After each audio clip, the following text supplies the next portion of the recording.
Happy Thanksgiving, everyone. This is a guide to the wines in your box and how best to enjoy them.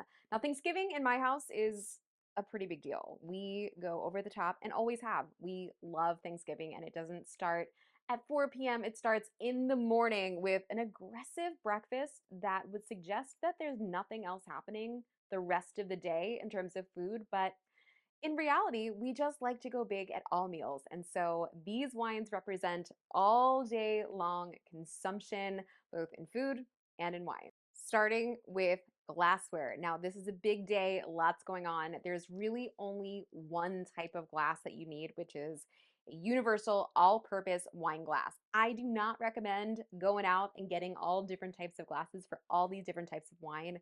One glass is kind of all you need. It will work for all of these wines. And I will mention that I have the Gabriel glass, but they also make a stemless. And on a day with a lot of movement, a lot of things going on, stemless can kind of be the way to go. All right, so now that you know what you're going to be serving them in, let's talk about what we're actually drinking, starting with Prosecco. I'm going to preface this by saying, for all of you self-proclaimed champagne snobs out there, that I recently traveled to the Veneto, specifically to Conegliano, Val di Biadene, and I had a humbling experience there where I tasted tons of different Proseccos. I visited with producers and was really shown a very different side of what Prosecco can be. Prosecco is a huge, broad category of sparkling wines made in this region, but there is a smaller fraction of the producers who make wines a little bit differently, who pay a little bit more attention to farming, who are more specific about the sites that they're pulling grapes from,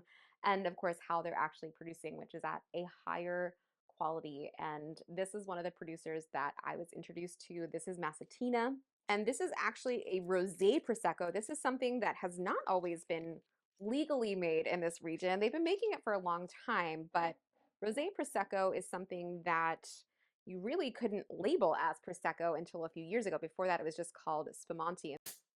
Woo! It is still made from the Glera grape, but they're adding a little bit of Pinot Nero, or as some of you know it, Pinot Noir, to get that really beautiful sort of salmon hue. This is a Prosecco that is on the drier side. It's listed here as Brut. A lot of the Proseccos that you see out there are listed as extra dry, which actually means more residual sugar, but this is coming in at about 9 grams per liter, which is right in that Brut level that we like to see. So if you're going to be drinking this for a longer period of time, this is a great Prosecco to enjoy. I also affectionately call this a breakfast wine. This is a wine that you can enjoy with all of those great things you're going to be having at breakfast. If you are like me and in your family or whatever Friendsgiving situation you have are going to be doing a big breakfast, this is the wine that I'm gravitating towards because number one, sparkling wine goes with just about everything because of its acid level. And number two, the addition of the Pinot Nero really makes it so that there's a fruity component, but also so that there's a tannin element. And that makes it super versatile with lots of different foods. So don't feel afraid to break this out during the brunch section of your Thanksgiving day. This is not a wine that leans fruity,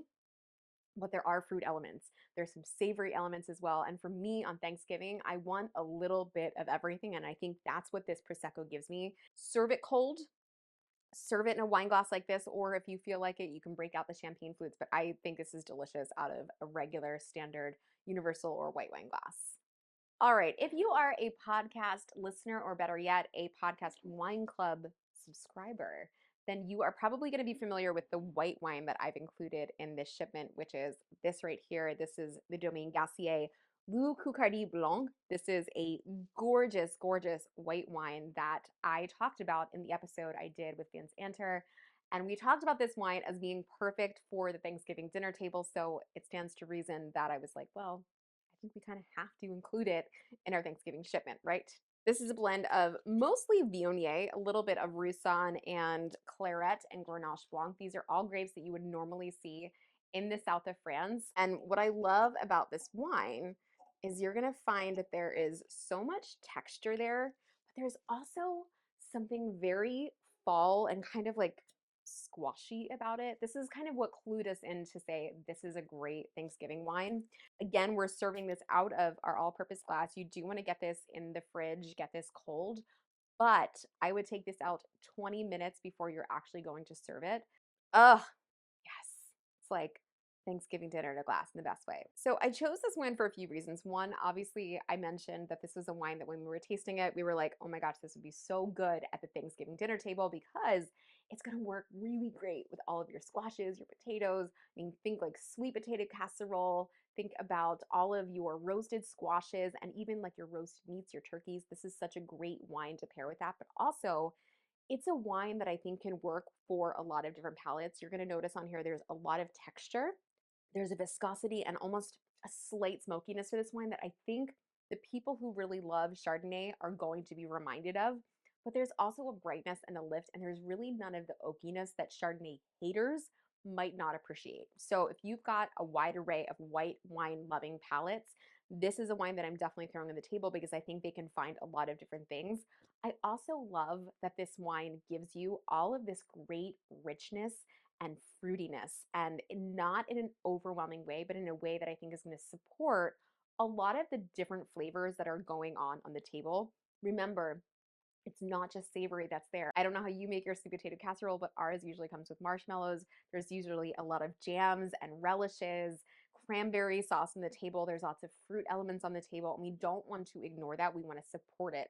So we don't want to go for something that's super high acid and super lean like a Pinot Grigio that's really not going to support those flavors. What we want is richness, we want texture, and we want a little bit of that juicy sort of sweetness to help balance what's going on. Now, just like a white blend can do a lot of different things for a lot of different people and a lot of different dishes, a red blend can also do the same. And this is actually a producer that I have been familiar with now for well over a decade. I used to serve this wine back in New York City when I was on my list, but I served it because it was a wine that just wildly over delivered. You know, I've talked about wines like Chateauneuf de Pape being great wines for Thanksgiving, which is true, but the problem with Chateauneuf de Pape is they're often very expensive. And so this producer is actually a producer that produces a Cote de Rhone, which is sort of what you can consider a baby Chateauneuf de Pape. So it's usually a blend of the same grapes, which this one is, but it's from a declassified area, not within the Chateauneuf de Pape AOP. And you'll see on the insert that came with this wine, there's a great story about how originally,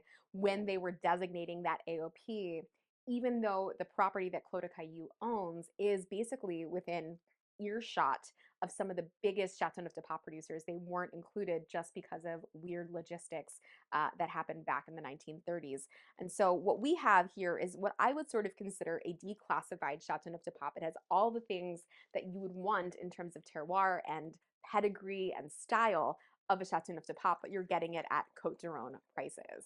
I love a GSM blend or Grenache Syrah Mourvèdre blend for days like this when there's a lot going on, there's a lot of dishes, there's a lot of palates, because it tends to please a lot of them. And this one is no different. I think if you are someone that really loves the old world, you love a little bit more brightness, a little bit more lift, a little bit more restraint, this is something that you will definitely get behind. But also, it tends to be a wine for people who love New World a la California.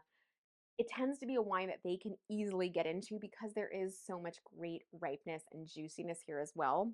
You know, other wines that are great on the table at Thanksgiving are wines like Pinot Noir, Cabernet Franc, wines that are a little bit lighter and softer. But what I love about a Cote de Rhone is that you're getting a combination of a few different grapes to give you lots of different things. And in the same way it was working with the white wine, it's doing the same thing with the red. It's going to be able to kind of pick and choose, ebb and flow with all the different dishes that are happening. I also really love that this gives you a little bit more weight than a Cabernet Franc from Loire Valley or a Pinot Noir would. This is giving you a little bit more support. And so I think for the people who maybe would have wanted a Cabernet Sauvignon, something with a little bit more body, I think this wine gives you what you want out of that. Let's talk about serving temperature. I mentioned take that white wine out of the fridge about 20 minutes before you're going to serve it. Opposite of that for the red wine, go ahead and put that red wine into the fridge 20 minutes before you're going to serve it if it's starting at somewhere like room temp. I like this with a slight chill. It needs no decanting time. You can just pop it and pour it, drink it all day long. And this is a wine that I think doesn't necessarily need food. It likes food, but a wine that you can enjoy by itself with snacks, with anything that you're having pre-Thanksgiving dinner, during Thanksgiving dinner, and post-Thanksgiving dinner as well. All right, you guys, I hope you enjoy these wines, which are all going to support the star of the show, your turkey. It's going to support lots of other dishes that are happening around the table, especially if you are not crafting the entire menu and you don't know what's being thrown at you. These are the wines that are going to work well with just about everything and are also going to be crowd favorites. At the end of the day, we just want our wines to be delicious. They don't have to work perfectly with every single dish that's on the table, but we like them to work with most. Head to the blog post for the recipes that I've included from my personal family Thanksgiving Day that you can maybe include on yours, and I hope that you love the wines. Cheers.